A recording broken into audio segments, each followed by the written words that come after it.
大家好，我是七七个老师。今天呢，我们来继续学习 HSK 4级的词汇。首先，我们猜就下列成语吧。看看图片，这是什么成语？你们知道吗？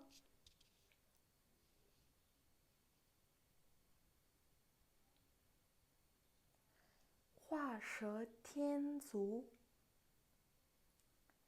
За画蛇添足буюу могойд хөл нэмэх, илүү цэцүүлэх гэсэн утгатай үг байна.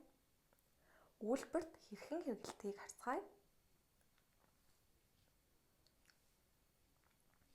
这个戏的节奏实在是画蛇添足буюу За энэ жүжигийн төгсгөл хэсэг нь илүү золжээ гэсэн утгыг илэрхийлж байна.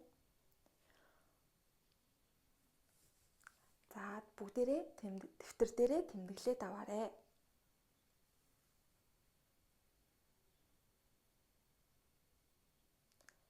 写好了吗？那我们看看今天学的第一个汉字是什么？误会。误会буюу эндүүрэх, буруугаар ойлгох гэсэн утгатай үг. Жишээ хэлбэрийг харах юм бол 你误会我了，我不是那个意思. За чи намайг андуурсан байна. Миний утга бол тэр утга биш юм аа гэсэн утгатай үг байна. Дараагийн жишээ 你误会了，我是去旅游. За чи эндүүрсэн байна. Би аяллаар явна.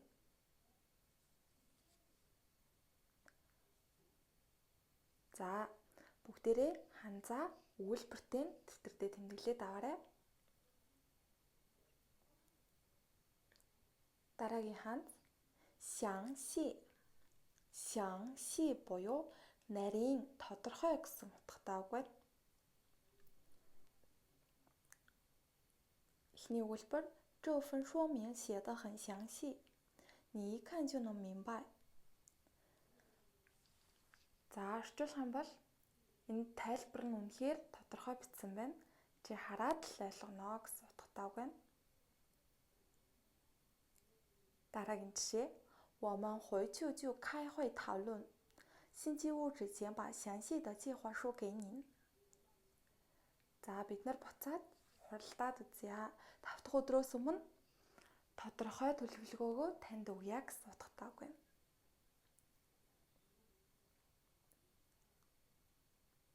下一个汉字就是消息. 消息буюу мэдээ, мэдээлэл гэсэн утгатай үг байна.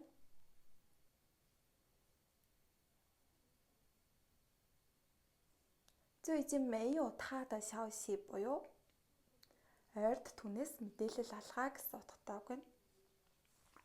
Дараагийн жишээ 告诉大家一个好消息和一个坏消息. За та нарт нэг сайн мэдээ, нэг муу мэдээ хэлье гэсэн утгатай үг байна. Дараагийн ханз 心情. 心情. За 心情 буюу сэтгэл санаа гэсэн утгатай үг байна. Жишээ хэлбэрийг харвал 你现在心情怎么样? За чиний сэтгэл санаа одоо ямар хуу байна вэ гэсэн утгатай үг байна. Дараагийн жишээ 阳光给我们带来好的心情. За нарны гэрэл нь биднэрт сэтгэл санааг сайхан болгож өгдөг гэсэн утгатай үг байна. Бүгдээрээ ханзаа өгүүлбэртэйгээ бичиж байгаа үстэй. Дараагийн ханз 方法. 方法. За 方法 буюу арга гэсэн утгатай үг. Жишээ хэлбэрээс харах юм бол 减肥的方法很多，你要找适合自己的. За турах маш олон арга байдаг. Чи өөр тохирохоо олох хэрэгтэй гэсэн утгатай үг байна.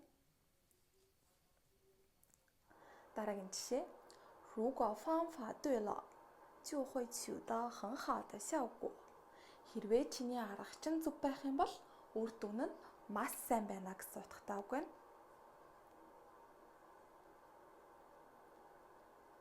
写好了吗？好，今天的作业 За өнөөдрийн гэрийн даалгавар болохоор өнөөдөр үтсэн хандснуудаа ашиглаад дараах өгүүлбэрийн хоосон зайны оронд нөхөж бичих байгаа. 好，今天的课学到这儿，同学们再见。